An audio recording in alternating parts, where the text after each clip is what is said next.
Olá pessoal, bom dia, tudo bem? Quando a gente acha que a coisa já tá feia, né, o negócio vai lá e piora ainda mais, né? Mas é Brasil, né, gente? Então Brasil não é terra para fraco não, né? Talvez aquele filme onde os fracos não têm vez tenha sido inspirado na realidade brasileira, né? Pelo menos o título.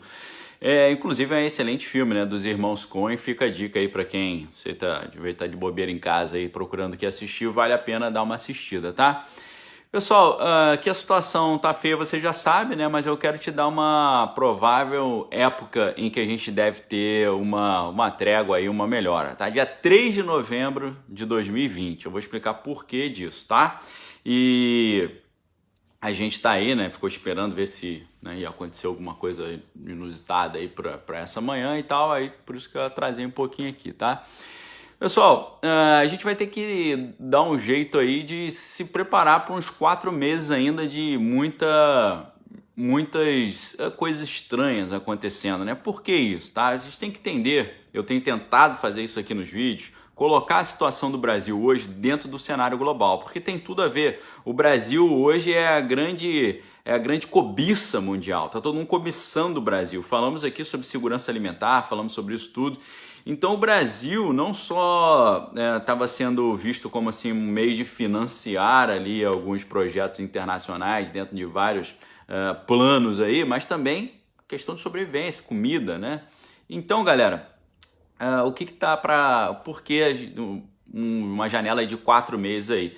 Porque essa é a data que, ao que tudo indica, né, a princípio, vão acontecer as eleições lá nos Estados Unidos. As eleições dos Estados Unidos têm tudo a ver com o Brasil, tá? A gente está preocupado com o que está acontecendo no Brasil hoje, e eu digo para você, se o presidente Donald Trump não for reeleito, a situação dos conservadores no Brasil se deteriora grandemente, ou seja, a gente tem que torcer muito para que o Trump vença, tá? Mas até hoje ele vencer, tem esse caminho aí, tá?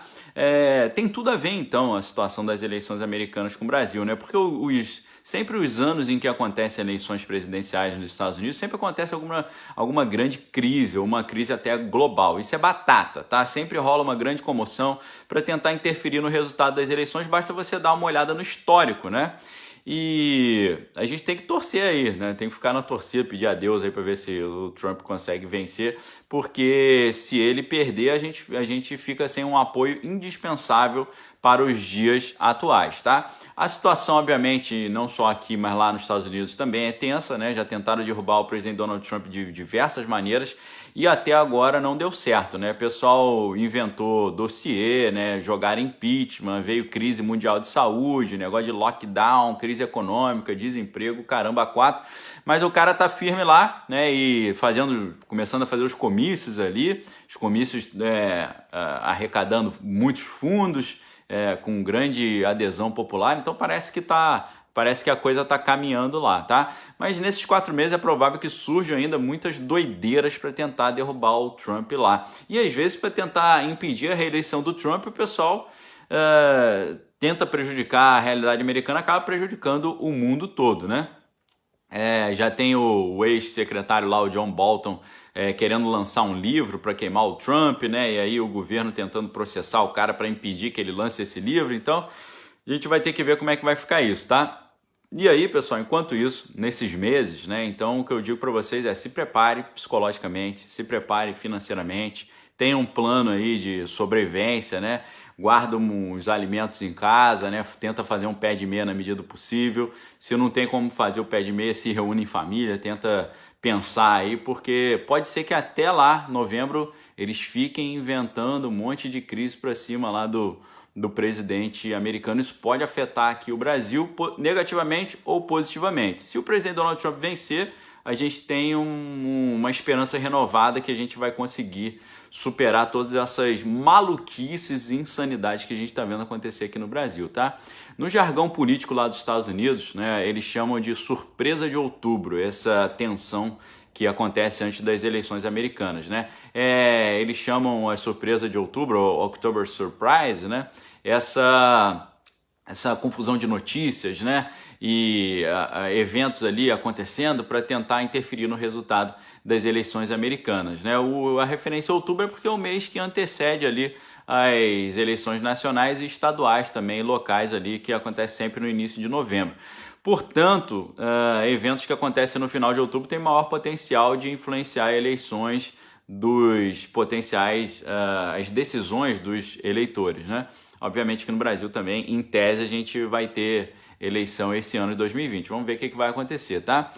E só se você olhar o histórico lá nos Estados Unidos, né, desde a eleição presidencial de 1972, esse termo começou a ser usado, né, porque começou sempre essas crises que antecedem as eleições. Em 2008, por exemplo, o John McCain contra o Obama, a Associated Press fez uma matéria lá dizendo que tinha uma tia do Barack Obama que estava vivendo como imigrante ilegal nos Estados Unidos, em Boston, e aí foi mó fuzuê lá no noticiário. Em 2012 foi o Mitt Romney contra o Barack Obama, e aí publicaram o Romney falando que achava ruim, né, 47 dos americanos que não pagam imposto de renda e tal, tentaram dar uma queimadinha no cara. Depois de 2016, Hillary Clinton versus Donald Trump, e aí começaram a botar vídeo do Trump falando que ele é uma estrela, que ele poderia beijar as mulheres que ele quisesse, tal, colocando ali uma pecha de machismo. Depois começaram a sair e-mails, né, lá do John Podesta e tentando envolver a Hillary nessa história toda e tal.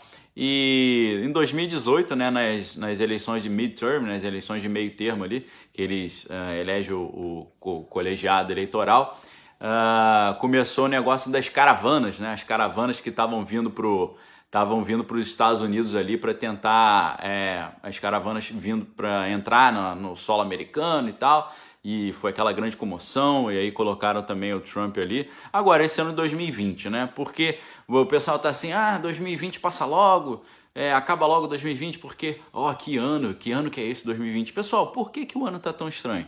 Por que está acontecendo tanta coisa estranha mundo afora?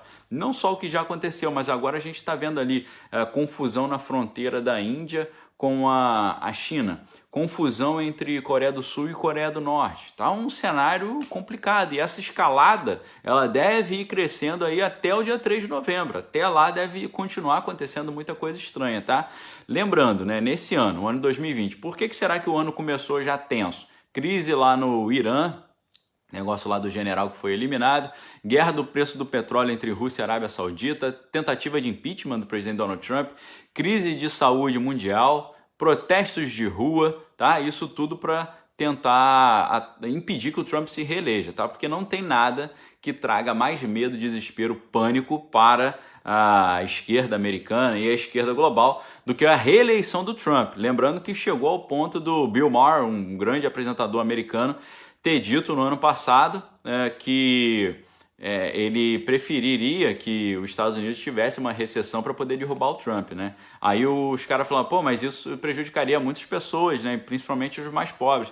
Aí ele falou, mas recessão a gente consegue sobreviver, mas um segundo governo Trump ninguém aguenta e tal. Então eles já estavam torcendo por uma recessão global, tá?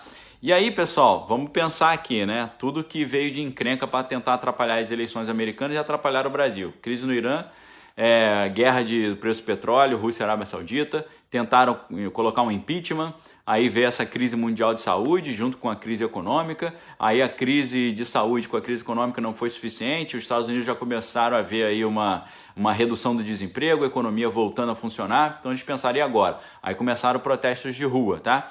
E aí eu pergunto para vocês, qual que é a próxima? Qual que é a próxima cartada final que será usada para tentar impedir que o Trump se reeleja, né? Seria a quebra do sistema financeiro internacional? Eu não sei, pessoal, mas se a gente já viu isso tudo, tivemos aí uma crise de saúde mundial, agora uma crise econômica mundial, isso tudo não foi suficiente para o Trump cair, o que será que vem agora? Eu sinceramente eu não sei, mas eu digo para vocês, a gente tem que ficar preparado, a gente tem que orar, porque essa luta para tentar atrapalhar as eleições americanas interfere na gente aqui. Pode ser que esse afã de tentar também utilizar todas as ferramentas para impedir o movimento conservador de prosperar, pode ser que tenha a ver com esse cenário todo também, tá? Então, é o recado que eu deixo aqui para vocês, tá bom, pessoal? Então é isso, examine todas as coisas, retenha o que é bom, a gente precisa orar, precisamos ficar em oração, ficarmos atentos, porque a Bíblia diz que muito vale a oração do justo em seus efeitos, tá bom? Não sei se você é cristão, se você acredita nisso, mas se você acredita, está convidado a estar em oração sempre. Lembrando que tenho outro canal, Desvendando Original, e lá a gente está ministrando um curso gratuito, liberado para vocês, o Apocalipse Desvendado, né? Os vídeos saem às 4 da tarde, de segunda a sexta, e no final da aula a gente faz uma oração. Então, convido vocês a nós estarmos em oração pelo Brasil. Vamos continuar acompanhando aqui, tá? Obrigado pela audiência. Deus abençoe todos vocês. Examine todas as coisas. Retenha o que é bom. Abraço.